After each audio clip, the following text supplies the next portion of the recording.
아프리카 중남부에 위치한 소국 말라위. 이곳에서 국기에 태극 문양을 넣겠다고 해서 화제인데요. 대한민국의 최후방인 것을 드러내기 위해 넣는다고 합니다. 한국 덕분에 너무나 큰 은혜를 입었다고 하는 말라위는 한국이라면 어떤 보답을 해도 아깝지 않다고 하는데요. 아프리카 소국이 어째서 한국을 향해 아낌없는 찬사를 보내는지 그 이유에 대해 지금부터 자세하게 설명해 드리겠습니다. 아프리카 남쪽에 위치한 작은 국가 말라위. 가난한 국가 순위를 꼽자면 항상 순위권에 들 정도로 자원도 부족할 뿐만 아니라 인구도 많지 않아 주변 국가에 치이면서 사는 일이 일상이라고 하는데요. 자랑할 만한 것이 부족한 말라위에서 그래도 세계적으로 유명한 장소가 하나 있습니다. 바로 말라위 호수라 불리는 장소입니다. 아프리카 대륙의 탐험가 리빙스턴이 이 호수를 가리켜 반짝이는 별의 호수라고 칭할 정도로 웅장한 크기를 자랑하는데요. 아프리카 3대 호수 중 하나라고 불리는 말라위 호수는 말라위 국토의 5분의 1을 차지할 만큼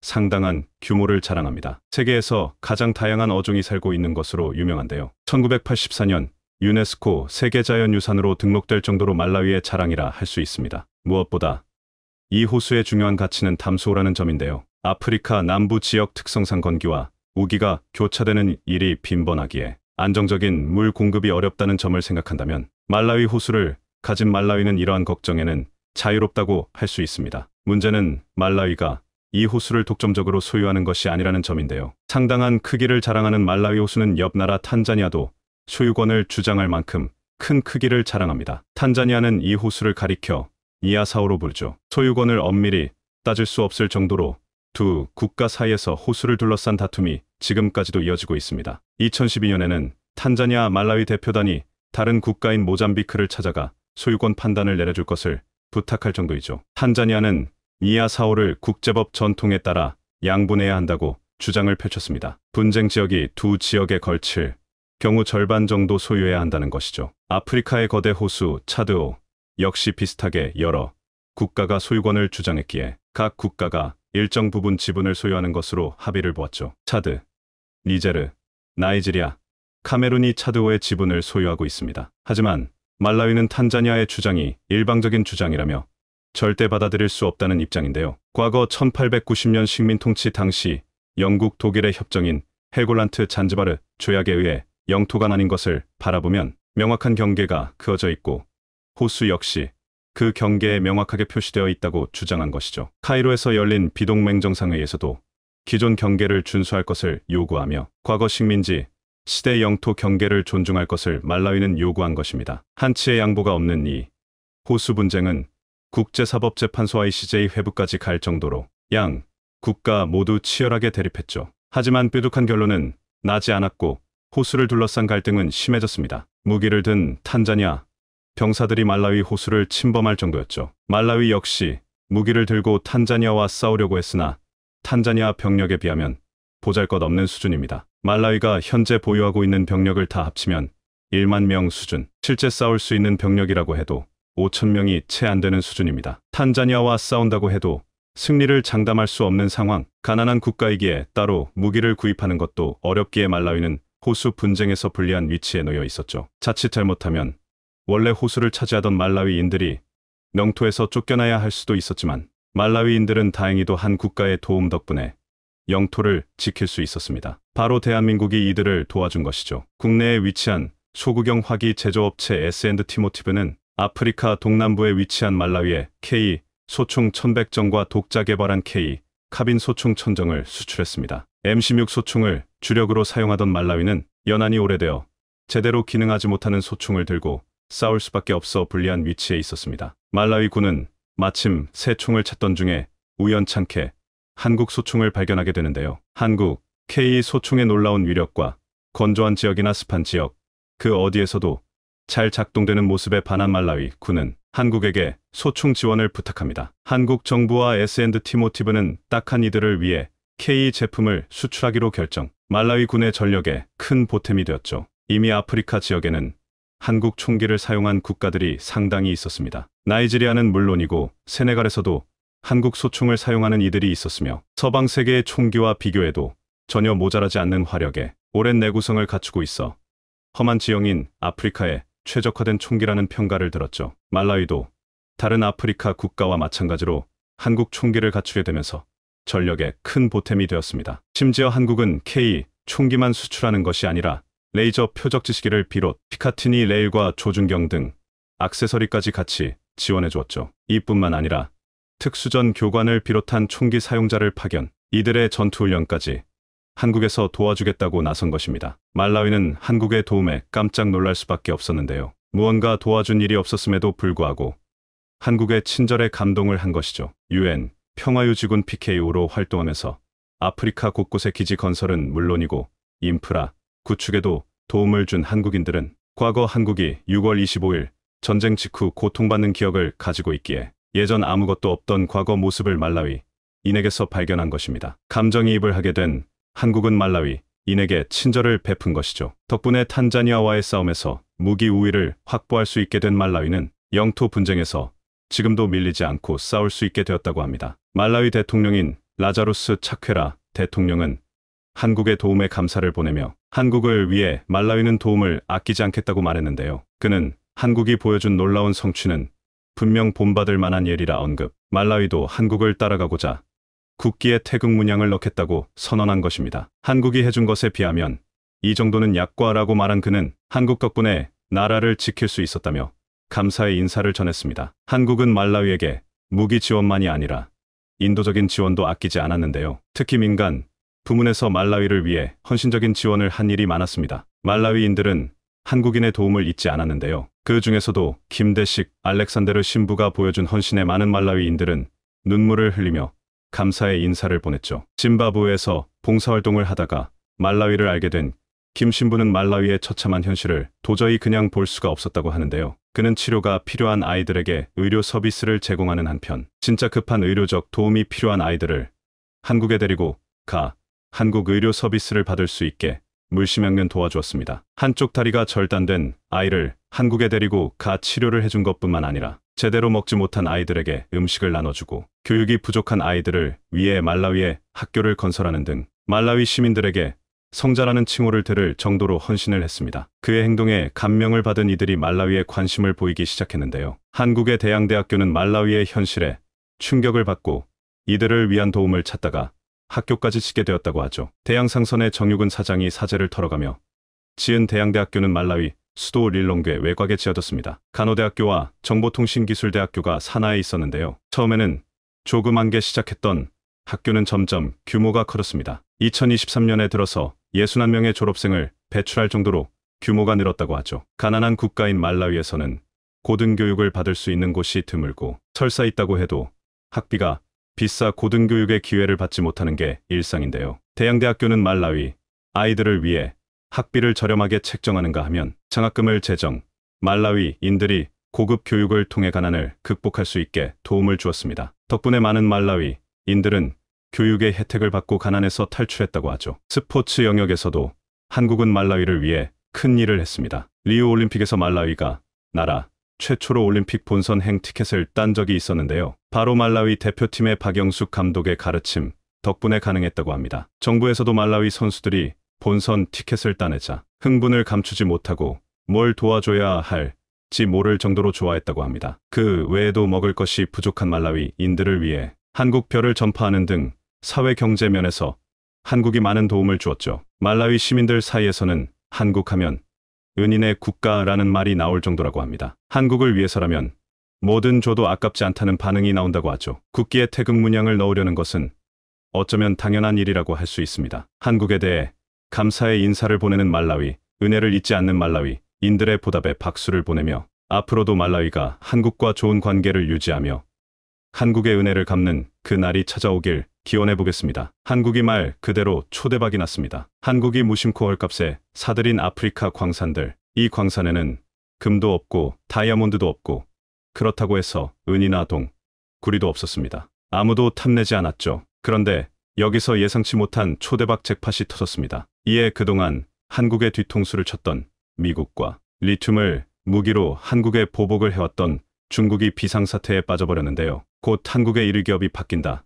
근거 없는 소리가 아니었습니다. 지난 수십 년 동안 한국의 1위 자리를 지켜온 삼성전자. 그런데 앞으로 몇 년 뒤에 1위 기업이 더 이상 삼성전자가 아니라 LG가 된다고 발표한 전문가들이 쏟아져 나오기 시작했습니다. 이는 바로 전기차 시장이 2030년이면 무려 3,500조 원 규모로 급성장할 것이기 때문이었습니다. 그리고 놀랍게도 지금까지 단 한 번도 보지 못한 3,500조 원이라는 엄청난 규모의 전기차 시장에서 한국의 현대차와 기아차가 시장을 주도할 것이라는 놀라운 전망도 나왔습니다. 18일 글로벌 시장조사업체 리포트링컬이 발표한 세계 전기차 산업 동향 보고서에 따르면 오는 2030년 글로벌 전기차 시장 규모는 2조 7천억 달러 약 3,508조 원에 이를 전망입니다. 이는 지난해 예상 시장 규모인 5,438억 달러 약 706조보다 무려 5배나 성장한 규모인데요. 전기차 시장 발전 대표적 요인으로는 신종 코로나 바이러스 감염증 코로나19 여파에 따른 교통 문화와 기후 변화를 예로 들었습니다. 전 세계적으로 감염병에 대한 경각심이 심화되면서 대중교통을 꺼리는 분위기가 만들어진 가운데 기후 변화의 심각성까지 대두되면서 전기차에 대한 관심이 급증하고 있다는 설명입니다. 글로벌 전기차 시장 발전을 주도할 업체도 공개했습니다. 총 594개 기업을 검토해 17개로 추스렸습니다. 현대차 기아를 비롯해 엑셀그룹 알타모터스, BMW, BYD, 콘티넨탈 포드, 제너럴 모터스 마인드라, 일렉트릭, 모빌리티, 닛산테라, 테슬라, 토요타, V모토, 폭스바겐, 볼보 등이 꼽혔는데 이 중에서 현대차와 기아차의 역할이 가장 주목된다는 놀라운 소식이 전해졌습니다. 압도적으로 화려하고 세련된 디자인뿐만 아니라 세계 최고 성능의 배터리와 실내까지 갖추면서 미국뿐만 아니라 유럽 등 전 세계 자동차 전문 매체로부터 세계 1위라는 수식어를 받으며 테슬라마저 꺾는 놀라움을 보여주고 있습니다. K배터리는 더 강력합니다. 전기차 배터리 기술력 세계 123위가 바로 한국의 LG에너지솔루션, 삼성 SDI, 그리고 SK온이고 이들의 수주잔고, 즉 이 세 개의 한국 배터리화사가 앞으로 전 세계 자동차 회사에 공급할 규모가 이미 1,000조 원을 돌파한 것으로 전해지면서 신드롬을 일으키고 있습니다. SN리서치는 앞으로 추가 주문이 1건도 없더라도 한국의 배터리 3사는 2030년까지 공장을 100%로 가동할 수 있다는 놀라운 소식을 전했습니다. 지구 역사상 이렇게 강력했던 적은 없습니다. 자, 그런데 미국은 이렇게 3,500조 원이라는 천문학적 규모의 전기차 시장을 한국이 독식하게 될 것이 아니고 왔는지 인플레이션 법을 만들어 현대차의 뒤통수를 치고 배터리도 세부 조항을 여러 추가해 한국산 배터리가 미국 시장을 독식하지 못하도록 충격적인 방법으로 깎아내리려 하고 있습니다. 중국은 한술 더 뜹니다. 배터리의 핵심 재료인 리튬, 이 리튬을 통제하여 한국에 보복 조치를 가하려 하고 있습니다. 중국은 전 세계 리튬 광산을 싹쓸이하여 한국이 배터리 최강국이 되지 못하도록 한국으로의 수출을 통제하려 하는 충격적인 계획을 만들었습니다. 중국이 2025년까지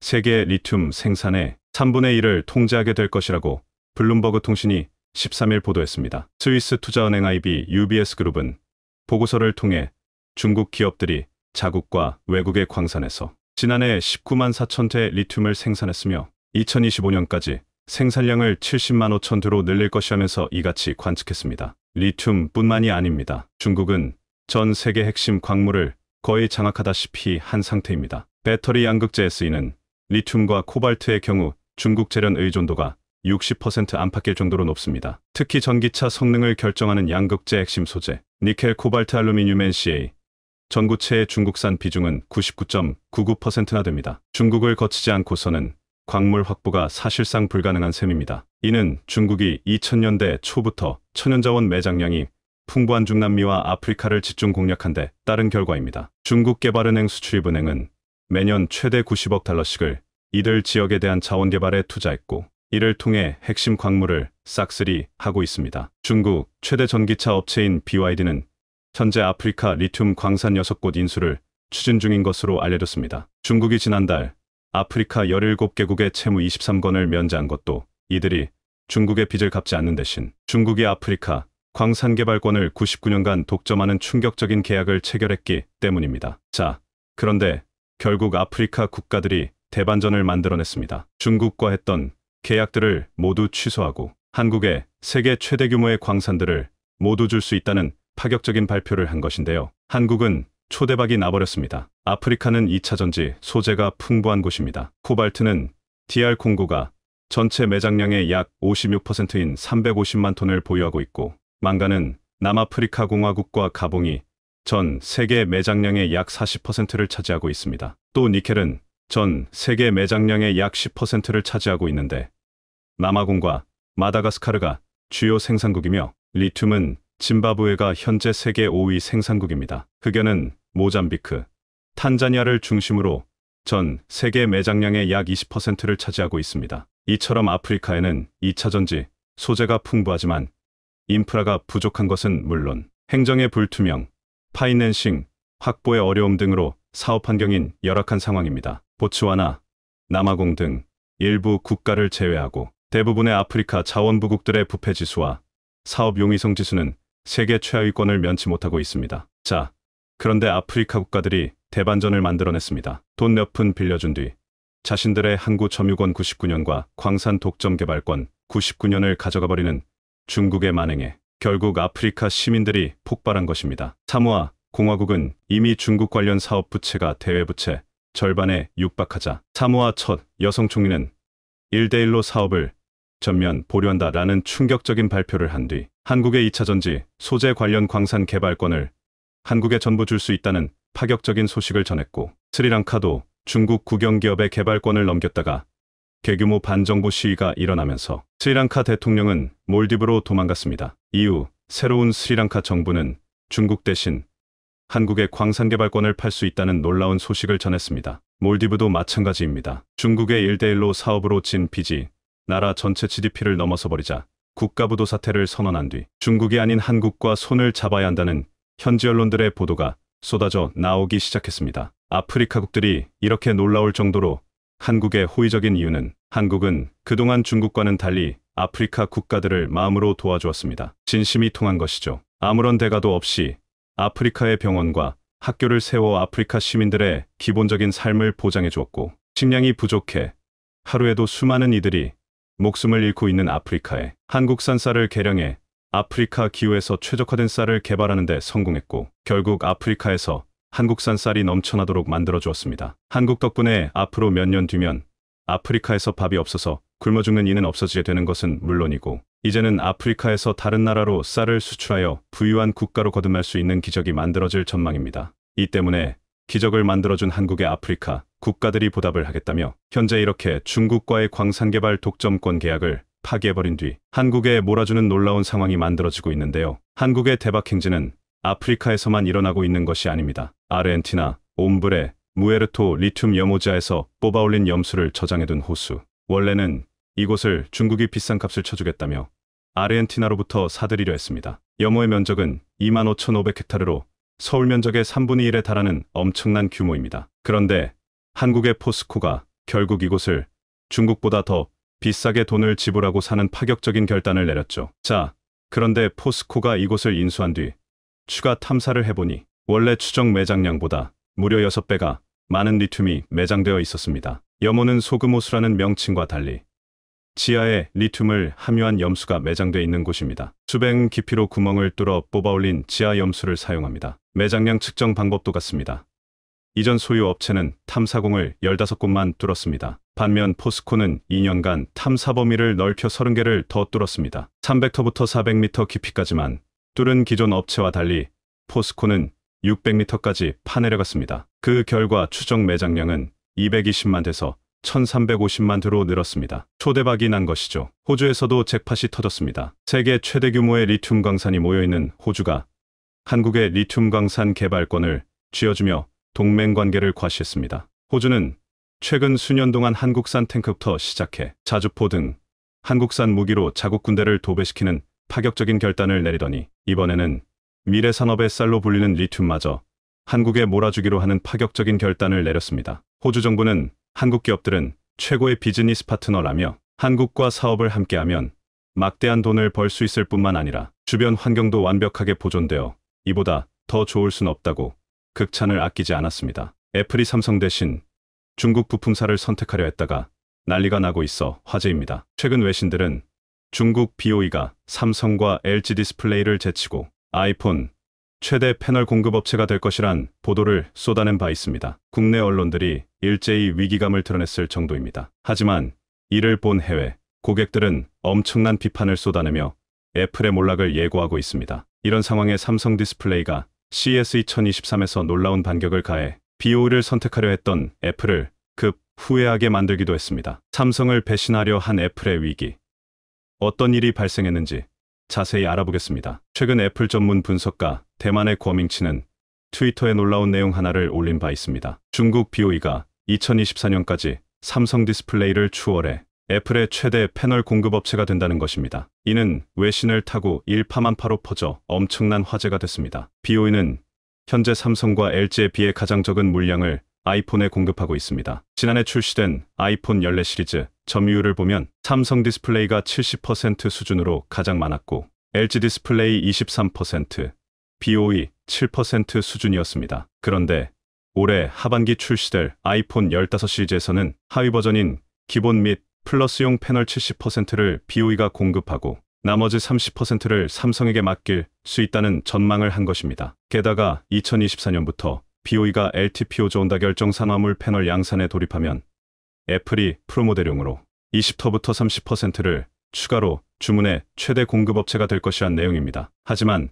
거밍치의 전망을 두고 신뢰성이 다소 떨어진다는 의견이 나오고 있습니다. BOE 패널은 프리미엄 비중이 거의 없고 저가 이미지가 강해 하위 라인업 물량을 많이 가져갔을 때를 가정한 주장은 신뢰하기 어렵다는 것입니다. 국내 전문가들도 BOE가 삼성을 뛰어넘을 가능성은 희박하다는 의견을 내놓고 있습니다. BOE가 현재 한국을 따라잡지 못한 기술로는 저온다 결정 산화물, 즉 LTPO 기술이 대표적입니다. 삼성이 사용하는 LTPO 기술은 120S를 사용하면서도 디스플레이 전력 소모를 최대 20% 줄일 수 있습니다. 재작년 11월부터 BOE가 애플에 공급했던 제품은 이보다 한 단계 낮은 저온다 결정 실리콘 LTPS 기술이었죠. 여기에서도 BOE 수율은 80% 정도로 90% 이상인 삼성과 기술 격차를 보였습니다. 결국 BOE는 수율을 높이기 위해 눈속임을 했다가 발각된 바 있습니다. OLED 설계를 무단으로 변경하는 꼼수를 썼던 것입니다. 당초 애플은 BOE의 일반 모델용 패널 5천만 장을 할당해 놓은 상태였습니다. 이는 전체 디스플레이 공급량의 절반에 달하는 상당한 규모입니다. BOE 제품은 한국산보다 30% 이상 싸다는 이점이 있습니다. 애플은 BOE 패널을 일부 채택해 원가를 절감하고 한국과 경쟁을 붙여 가격을 낮추는 시도를 했던 것입니다. 이런 자신감에 BOE 회장은 삼성과 LG를 넘겠다는 언급을 하기도 했습니다. 스마트폰용 OLED 1억 장을 쏟아내겠다면서 말입니다. 하지만 속임수가 드러났고 물량 납품이 중단돼 버렸죠. 달러 강세가 지속된 것이 애플이 BOE를 다시 선택한 이유로 꼽히고 있습니다. 제조 원가를 낮춰 수익성을 확보해야 했기 때문입니다. 스마트폰 부품 가격은 글로벌 인플레이션으로 전반적으로 오르고 있는 추세입니다. 아이폰 14 시리즈는 LTPS 기술이 적용된 하위 라인업과 LTPO를 적용한 상위 라인업 등 모두 4종으로 구성됩니다. 지난해 하반기 사용된 LTPS 패널은 35% 정도였고 LTPO 패널은 65% 정도였습니다. 그만큼 기본형보다는 삼성 패널이 많이 쓰인 상위 모델이 잘 팔렸던 것입니다. 이런 상황에 BOE가 내년 하반기 달성할 수 있는 최대 점유율은 20% 수준으로 보고 있습니다. KB연구원 또한 향후 3년간 삼성 디스플레이의 아이폰 OLED 점유율은 최소 60% 이상 유지될 것이라 전망하기도 했습니다. 해당 내용은 사우스차이나 모닝포스트 등 외신에서도 집중적으로 다루고 있습니다. 그런데 BOE는 아이폰 납품 여부를 묻는 취재진의 질문에 답변을 회피했고 삼성과 애플은 논평 요청에 응하지 않은 것으로 나타났습니다. 즉, BOE가 선택받는다는 것은 단순히 귀밍치의 추측일 뿐 결정된 사항은 없었던 것입니다. 하지만 애플의 중국 선택 가능성에 외국인들은 크게 경노하고 있습니다. 일부 반응을 보면 BOE를 선택하면 확실히 스마트폰이 더 중국스러워질 것이다. 의학. 왜 불량 부품을 가진 전화기에 프리미엄 가격을 지불하겠는가? 나는 중국 패널보다는 작년 삼성이나 LG 패널을 갖고 싶다. 애플은 정신 차리고 40% 마진 달성 노력을 멈춰야 한다. 적어도 프리미엄 모델은 여전히 삼성과 LG입니다. 애플이 삼성 대신 BOE 패널을 사용하면 전체 가격을 확실히 낮출 수 있다. 하지만 나를 포함해 대다수는 열등한 것은 사지 않을 것이다. 디스플레이 품질 면에서 누구도 삼성과 LG를 이길 수 없습니다. 글쎄, 아이폰 15에 열등한 패널을 넣는다는 소문을 퍼뜨려 아이폰 14 판매량을 증가시키려는 수단이 아닐까? 중국에 대한 의존도를 높이는 것은 매우 근시안적인 것 같습니다. 이는 더 나은 가격을 얻기 위한 협상 전술일 뿐입니다. 대체로 이런 식의 반응을 쏟아내고 있습니다. 애플은 그동안 상대적으로 비싼 가격을 고수하며 프리미엄 전략을 써온 바 있습니다. 아이폰 모델별로 급 나누기 전략을 취하며 소비자의 선택을 유도했던 것입니다. 아이폰 기본형과 플러스 등에는 BOE 저가 패널을 사용하고 아이폰 프로, 프로맥스 등 고가 모델에는 삼성과 LG 패널을 사용하면서 말입니다. 하지만 아이폰 14 기본형과 플러스 모델은 잘 팔리지 않았고 상위 모델인 프로와 프로맥스만 인기를 끌어 애플을 당혹스럽게 했습니다. 애플의 최대 시장인 중국 내 상위 모델 사전 예약이 85%를 차지했을 정도입니다. 반면 아이폰 14 플러스와 기본형은 역대급 참패를 기록했습니다. 기본형에만 들어가는 BOE 패널 공급량이 600만 대 선에 그친 것도 이런 이유 때문입니다. 애플이 BOE 패널을 썼기에 해당 모델에서 참패를 했다는 분석도 있습니다. 결국 애플은 삼성 패널이 사용되는 프로 모델 생산을 더 늘려야 했습니다. 애플의 핵심 생산기지인 중국 장저우 폭스콘 공장이 코로나 확진자로 봉쇄되면서 연말 쇼핑 대목을 놓친 것도 애플을 다급하게 했습니다. 애플의 중국 의존 전략은 대실패했고 시총 2조 달러가 붕괴돼 버렸죠. 지난해 1월 사상 최고치를 찍을 당시 시총은 3조 달러 정도였습니다. 불황의 그늘은 콧대 높은 애플의 가격 정책마저 흔들고 있습니다. 소비자들이 허리띠를 졸라매자 가격 인하 카드까지 만지작거리고 있는 것입니다. 스마트폰에서 디스플레이가 차지하는 원가 비중은 30%에 육박합니다. 이에 애플은 값싼 중국산 부품을 사용하기 위해 지속적으로 눈을 돌리고 있습니다. 하지만 이는 몰락을 더 부추길 뿐이라는 의견이 많습니다. 애플이 중국 제품을 사용하려던 시도는 BOE뿐만이 아닙니다. 지난해 11월 중국 YMTC로부터 낸드 플래시를 공급받아 장착하려고 했지만 미국 정부의 압력에 마지못해 철회하고 삼성전자와 계약을 맺었죠. 애플은 중화권 매출이 전체의 70%에 달해 유독 중국에 약한 모습을 보이고 있습니다. 애플은 중국의 압박에 2016년 320조 원 규모의 비밀 계약을 체결하기도 했습니다. 중국 제조업체에 대한 기술 개발 지원과 부품을 더 많이 사용하는 조건으로 앱스토어 등에 대한 제재를 면제받도록 했던 것입니다. 이에 BOE의 LCD 패널은 아이폰에 빠르게 적용돼 갔습니다. OLED 공급 또한 꾸준히 타진해 왔는데 낮은 수율과 성능이 문제가 될 문턱을 넘지 못했었죠. 아이폰 수리에 사용하는 교체용 OLED 패널에 제한적으로 납품됐을 뿐입니다. 그동안 애플이 중국 BOE를 제외했던 것은 저전용 및 터치 일체형 패널을 원했던 애플의 요구에 맞추지 못했던 것도 이유입니다. 중국은 저가 공세로 가격 경쟁력을 높여 국내 기업을 추격하는 방식을 쓰고 있습니다. 중국 정부 또한 자국 기업에게 막대한 지원을 쏟아붓고 있습니다. 최근 5년간 이들 기업이 받은 적자 보조금은 2조 5천억 원에 달했을 정도입니다. BOE가 패널 양산을 위해 지은 공장 건설 비용 7조 8천억 원 중 허베이 지방정부와 금융기관이 90%에 가까운 대출을 지원하기도 했습니다. 전 세계 LCD 시장이 중국으로 넘어간 과정도 여기에 있습니다. 여기에 중국 디스플레이 업체들은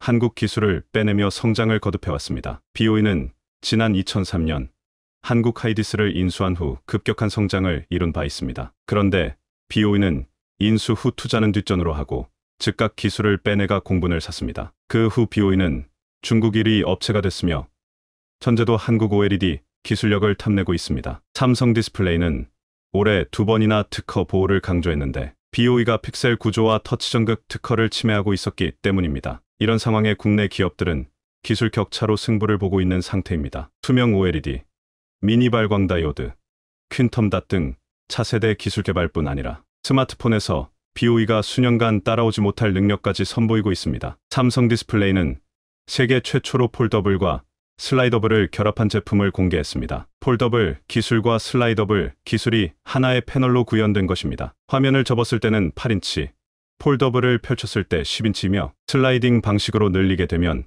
최대 12.4인치까지 확대됩니다. 노트북에 버금가는 화면, 크기의 휴대성까지 갖추고 있어 큰 기대감을 모으고 있습니다. 양 옆으로 늘어나는 슬라이더블, 플렉스, 듀엣 또한 큰 주목을 받았습니다. 그리고 대낮 야외에서도 선명한 OLED, 초고위도 제품은 애플 관계자마저 경악시켰습니다. 업계 최초로 2000니트 초고치도 인증을 받았기 때문입니다. 1니트는 촛불 하나의 밝기인데 2000개의 밝기를 구현한 것입니다. 이는 글로벌 인증업체의 검증을 통해 UDR 마크까지 획득했습니다. 이 기술은 미국 라스베이거스 CES 2023에서 처음으로 공개된 상태입니다. BOE는 지난해 LTPO 패널 양산 테스트를 하기도 했지만 삼성 디스플레이 대비 밝기가 40% 가까이 떨어지면서 애플에 실망을 주셨죠. 국내 업체 대비 기술 수준이 여전히 2년 이상 차이가 나는 것입니다. 삼성 디스플레이의 OLED 패널 연간 생산 능력은 7억대로 전 세계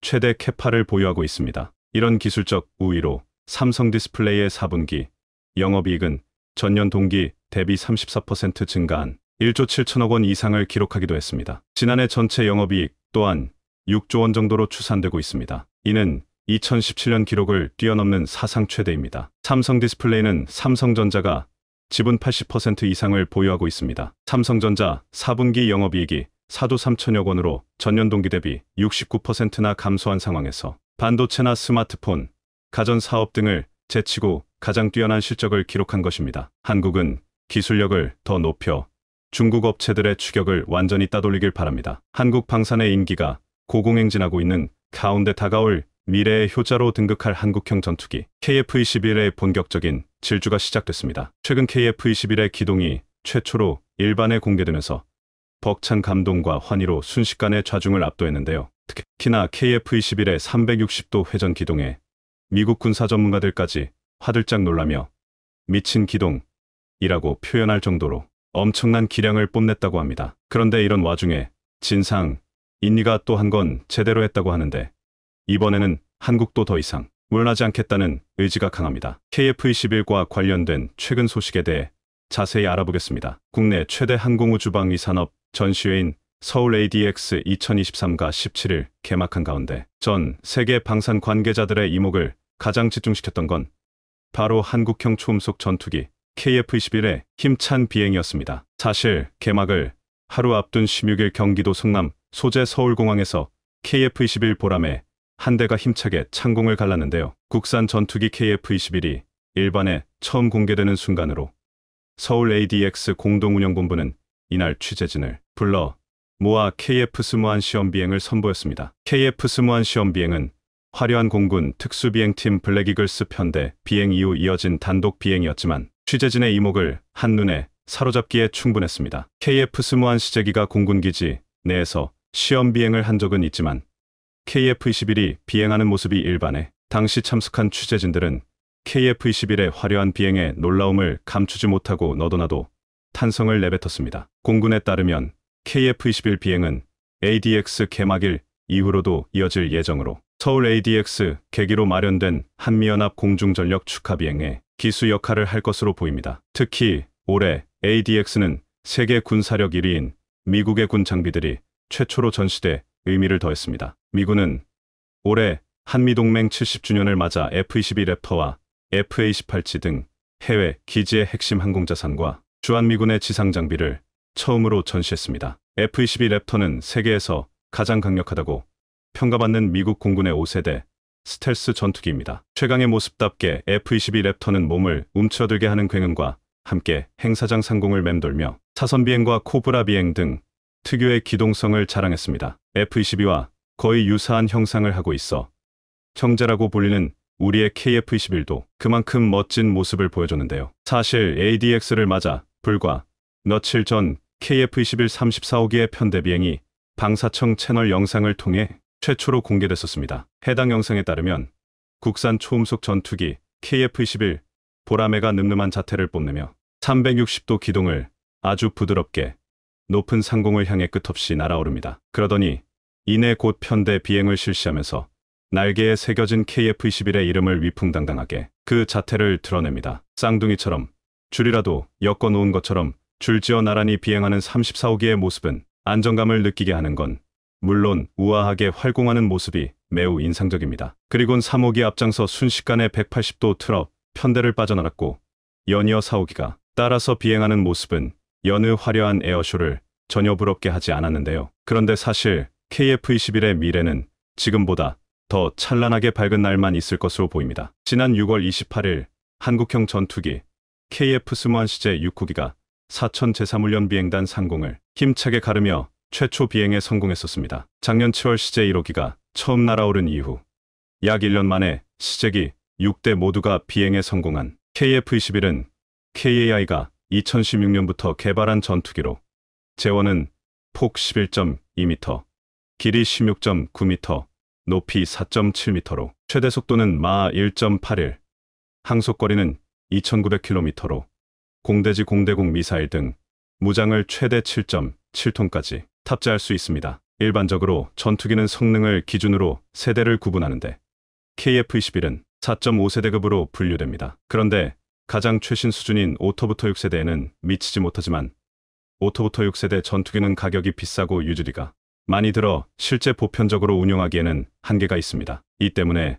미국을 비롯한 여러 국가도 4.5세대 전투기를 주력으로 활용하는데 KF-21은 추후 순차적 개량을 통해 5터부터 6세대 전투기 수준으로 성능을 높일 수 있도록 개발 중입니다. 국내 기술로 개발한 독자적 형상을 갖춘 KF-21은 엔진을 제외하면 각종 주요 부품을 국산 기술로 만들었는데요. KAI에 따르면 KF-21의 국산화율은 65% 수준으로 KAI는 엔진과 공대공 및 공대지 등의 유도탄 기술 획득이 늦을 뿐 기체의 설계 테스트 생산 공정은 국산화율이 100%에 가깝다고 설명했습니다. KAI는 풍동시험, 직접 개발에 도입한 자동조립 장치, 대형 로봇 드릴링 시스템, 국산 지상시험 장비, 아이언버드 등을 모두 우리 기술로 개발했으며 한화 시스템은 AESA 레이더, LIGNX1은 통합 전자전 체계를 개발해 KF-21에 탑재했습니다. 이런 KF-21은 올해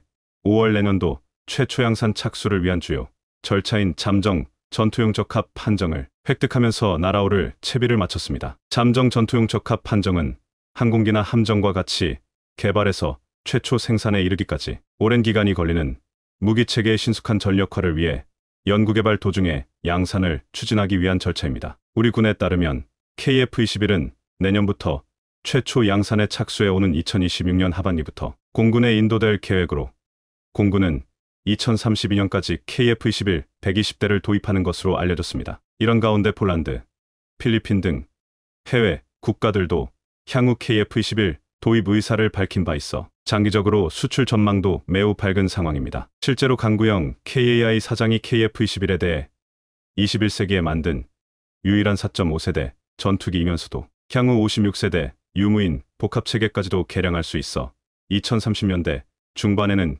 경쟁 기둥이 없을 것이라고 강조할 정도로 앞으로가 더 기대되는데요. 그런데 심지어 KF-21이 머지않은 미래에 F-35를 대체한다는 의견이 군사 전문가들 사이에서 나왔었습니다. F-35를 대신해 KF-21이 중국의 강력한 위협이 될 수 있다는 엄청난 평가를 내린 건데요. 실제로 앞서 포브스는 KF-21을 4.5세대 전투기로 평가하면서 노후화된 FVF 타이거 2와 F-4 팬텀뿐만 아니라 F-15K 슬램 이글을 대체할 것으로 보인다며 미국 내에서도 KF-21을 F-35A에 대한 매우 효과적인 보완책으로 여기고 있다고 보도했습니다. 매체는 KF-21의 성능은 여러 면에서 F-35와 유사하지만 단일 엔진 항공기가 아닌 쌍발 엔진으로 구동되는 프로토타입 항공기라며 추후 보람에도 업그레이드를 통해 스텔스 기능을 제공한다는 점에서 기대된다고 전했습니다. 포브스는 KF-21은 완벽한 5세대 전투기는 아니지만 영국,